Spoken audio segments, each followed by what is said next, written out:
Welcome back, guys. Automotive Inc. here. Thank you all for being here. If you're new, look down there in the corner, smash the subscribe button for me at the end of the video. Give me a thumbs up. I appreciate it, helping a small channel out.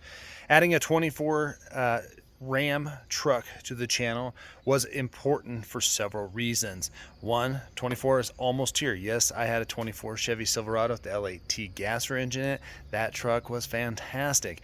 It was a little weird selling a 24 and it's not even 24 yet. So at the end of the day, we added this one because it's the only other relevant truck right now. Ford is in the 23 mode, but 24s are on their way.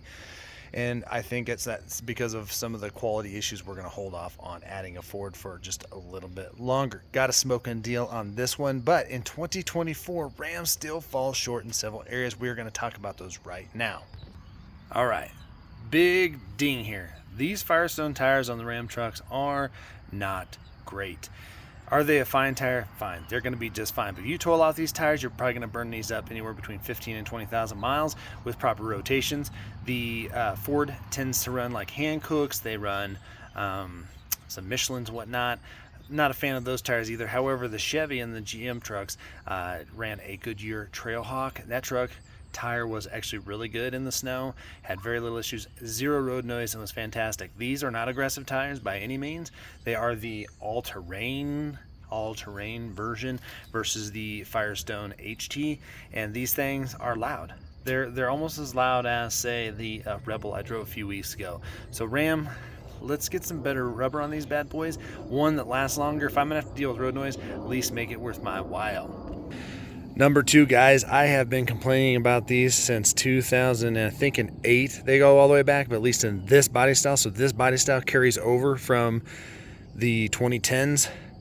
They have not given us a true crew cab. You can get a mega cab short bed, but you cannot get a mega cab long bed, which is a pain.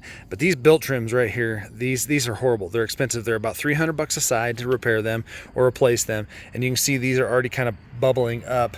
If you look right here, they're kind of already popping up. Any Ram that's over a year old, they're going to start buckling here at the bottom, and much over a year or two, this rubber will start just peeling off. It's horrific that we're dealing with that still at this time in 2024. This is still not, if you look at the half-ton Rams, this is not the same cab. This is the classic body style, which has been around forever. And I do not feel that we should have to be replacing body trim panels. The Chevy one, great build quality on this belt trim, and the Ford was also very good. Inside the Ram, talking about the crew cab.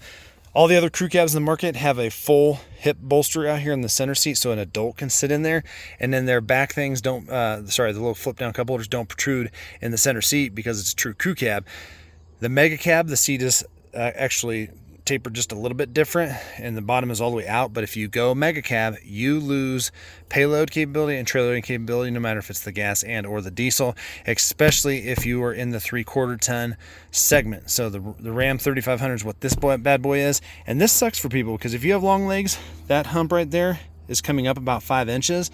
I can't sit there comfortably. My knees are up in my face. My butt goes way down in this cushion. It's very soft in the center here, and then that sticks in my back. So that sucks. You're probably wondering why Ram does this. I don't know. When I met with when I was selling Ram trucks and I met with them and I've owned tons of Rams, there was hubbub in 2018 that the turnaround time was 2020. Well, all they did was a mid-cycle refresh. They added some body fascia, different stuff, changed the grill up a smidge, shrunk down the giant ugly Ram thing that was on the tailgate in that era. But literally the body lines and everything are still identical. Matter of fact, these door switches right here are still the same ones that I had in 2010. Again, these work, that's fine. I don't sit here and look at them all day like a pretty lady. They function, they're fine, but they are not up to date. So next, I've talked about this in several other videos. Ram has no bumper steps, side steps. This truck is tall. Trying to get in and get your fifth wheel released is a pain. You can get full-length running boards, but keep in mind if you're going to be doing a lot of twisting and turning through the truck, those eventually can twist right there where they connect back here and there. It makes a solid piece. So it just depends because these boards are not attached to the frame. They're attached only to the cab. So you can see these are separated. So if you were to do full length, you can. Ford does have an extended running board, which I really like. I think it's a great idea, but now they have the bed step they copied Chevy, and now that is a good function. Even though they're hideous on the Ford, they are highly functional, so that's a good thing. So coming back here to the bumper, this is the only way to kind of help yourself here is I installed this step. There's a video on my channel for it. It is less than, I think I did this for less than $100, and that'll help you get up into this bed. But frankly, I want steps here and I want them in the side of the bed to help ease access, because again, the way this sits, you can kind of see it's a shallow step. And then I'm not for sure when this gets icy back here, how easy that's going to be able to stand on 1 foot, flip down, especially with just a bunch of crap, because I get into my bed year round. And what I will tell you is the Chevy steps in the bed and in the bumper, they don't fill with a lot of crap. I feel like that's going to get filled with a lot of stuff, but I needed it to help get in, so another gripe. All right. Another thing, we're going to spend some time in the bed, because this is where Ram really fails their customers. This bed is the smallest in the industry. Ford's is 6'9" and Chevy is 6'10", but we'll get to that in a minute. Now, these tie downs here, the Chevy gives you 3 great tie downs there. You can get the Ford box link, which gives you great tie downs. These lower tie downs are fine in the Ram, but you can't really use that upper hole over there for really tying down a ton of stuff with a lot of torque, because that's not very robust. But that upper tie down, I don't know if they think you're going to use like rope or tie down or something like that, or maybe a net. Those things you really can't even put a hook behind on the strap. So to me, that fails short. Just take that thing off and give me another loop that's just as robust as the lower one. But when we were using one of these for work and we were using large straps to handle the load, it was horrible. So at the end of the day, that's a big grind on it for me. We get back over here, guys, and you can see right there those 3 upper holes and then that little covered hole from the bed liner. This is where Ram would put their bed lighting in. Now, if you put a tonneau on here, then this upper light is not going to illuminate the bed at night. So you get to your place you're staying, you get your luggage out, it's been nice and dry, now you can't see anything that may have fallen out or got loose because there's no light in the bed. Only way to do that would be open up the whole bed cover, which if it's raining, you wouldn't want to do that. And as far as I'm concerned, I'm kind of pissed that we're in a Laramie trim and we don't have bed lightings. The Kong truck had it, even at the lowest. Custom is 1 step above a work truck, and it had it. Chevy puts good stuff in packages that you really want. This truck is loaded. So the fact I don't have that, that's kind of crazy to me. Now, you can buy an aftermarket kit from Ram and or off of the Zon, but you got to run the cable all the way from the back of the truck all the way to the front, make some janky connections in your fuse box, pipe it through the firewall, hook it to another fuse in there, and that seems crappy. Ford and Chevy both, if you don't get the wiring, have plug-and-play wiring underneath the frame of the bed, so you can buy the kit, install it yourself for about 20 minutes and less than $100. And Ram, they don't even give you the wiring, so you can probably make yourself a little wiring setup back here, but you're going to be splicing and wiring, and because this is the area where a lot of snow and grime can get thrown up in, I don't like doing that, so that sucks. And I don't understand why we're there at this time. All right, now for the biggest gripe, and this is again because we're in this classic body style, is Ram does not possess the ability without changing the frame to bump the crew cab to a true crew cab and change without losing bed space. So they did have like 5'8" boxes and 6'4" boxes in the half-ton trucks. All manufacturers have those baby boxes, but they're cutting into just the bed length. They're not changing the frame between those models really. So at the end of the day, here we're in the Ram, we are at 6'4".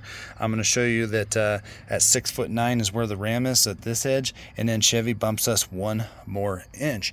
And you might be thinking it's only 5 inches, but length times height times width, this is a little bit shy of 12 inches wide, but it is a little bit taller than that, and it's less than 12 inches thick. This is roughly 1 cubic foot. You are giving up 4 of those size boxes, toolboxes, cargo, gas tanks, generators, whatever you're giving up.